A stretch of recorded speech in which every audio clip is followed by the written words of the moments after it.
warahmatullahi wabarakatuh. Saya Febri Andika, CGP Angkatan 10 Kabupaten Bogor, berasal dari SMA Negeri 1 Nanggung. Pada bagian ini saya akan menjelaskan tentang koneksi antar materi 1.2 dan 1.3 visi guru penggerak. Selamat menyaksikan. Refleksikan dan memahami pemahaman antar modul 1, modul 1.2 dan modul 1.3. Pemikiran kehadiran jawaban modul 1, di mana kodrat keadaan dibagi menjadi kodrat zaman dan kodrat alam, trikon kontinu, konvergen, dan konsentris. Lalu pada tuntunan adalah tuntunan terhadap segala kekuatan kodrat yang dimiliki anak agar bisa mampu mencapai keselamatan dan kebahagiaan yang setinggi-tingginya, baik sebagai seorang manusia maupun sebagai anggota masyarakat. Budi pekerti juga dapat diartikan sebagai perpaduan antara cipta kognitif, arsa efektif sehingga menciptakan karya psikomotor. Teori konvergensi, seorang anak yang lahir ke dunia seperti selembar kertas yang sudah terisi penuh, akan tetapi masih kurang, sehingga pendidikanlah yang akan menebalkan tulisan tersebut menjadi lebih jelas.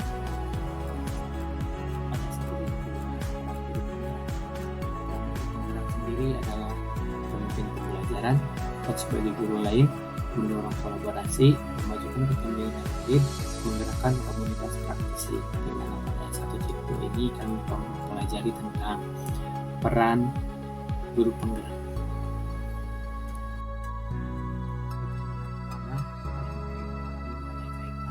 Pendidik dalam mewujudkan filosofi pendidikan Ki Hajar Dewantara dan profil pelajar Pancasila pada murid-muridnya dengan paradigma inquiry aspiratif, baik di sekolah Bapak Ibu.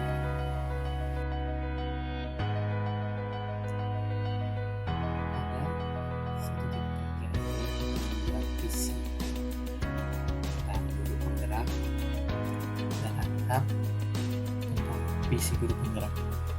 Ini harus berkaitan dengan profil pelajar Pancasila, profil pelajar Pancasila tersendiri, berbagi menjadi beriman, bertakwa kepada Tuhan Yang Maha Esa, berkebinekaan global, bergotong royong, kreatif, bernalar kritis, dan mandiri. Kaitan antara pemikiran Ki Hajar Dewantara dengan peran sebagai seorang guru adalah bahwa sebagai penuntun kodrat alam dan kodrat zaman yang memiliki murid, seorang guru harus mampu menjalankan nilai dan peran sebagai seorang. Profil pelajar Pancasila dapat diwujudkan oleh seorang pendidik jika pendidik tersebut memiliki visi yang jelas dan terukur.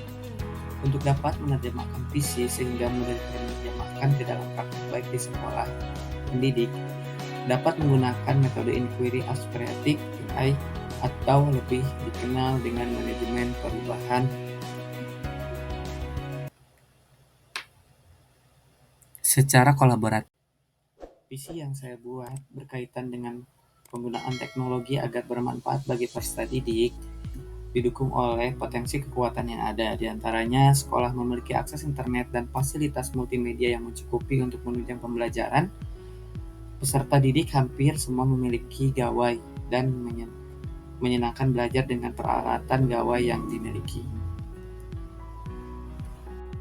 Tanggapan peserta didik pada saat belajar dengan menggunakan media pembelajaran berbasis teknologi. Peserta didik pada saat pembelajaran merasa senang dengan menggunakan gawai berbasis teknologi seperti Canva, CapCut, dan yang lainnya. Dengan melihat potensi tersebut, akhirnya membentuk prakarsa perubahan dengan kalimat. Terwujudnya peserta didik yang memiliki daya saing di bidang iptek dengan selalu beriman dan bertakwa kepada Tuhan Yang Maha Esa dengan memanfaatkan gawai untuk meningkatkan penguasaan teknologi.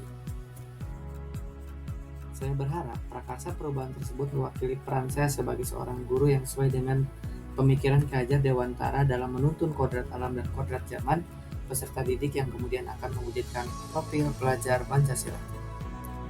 Pada instruksi 2, revisi dan rumuskan dengan penuh keyakinan visi yang telah Bapak Ibu buat berdasarkan jawaban pertanyaan di atas ke dalam sebuah visi yang membuat Bapak Ibu bersemangat ketika membaca dan menggerakkan hati setiap orang yang membaca. Jadi sebelumnya meningkatkan motivasi peserta didik dalam kemandirian gotong royong, berpikir kritis dan kreatif menggunakan media pembelajaran interaktif. Isi pelajaran isi menunjukkan profil pelajar Pancasila melalui pembelajaran pada murid sejalan dengan perkembangan dan kemajuan teknologi. Makna dari visi tersebut buat terwujudnya profil pelajar Pancasila adalah tujuan yang sudah mencakup semua yang memang harus dituntun dengan pendekatan yang berpihak pada peserta didik serta memanfaatkan teknologi secara maksimal.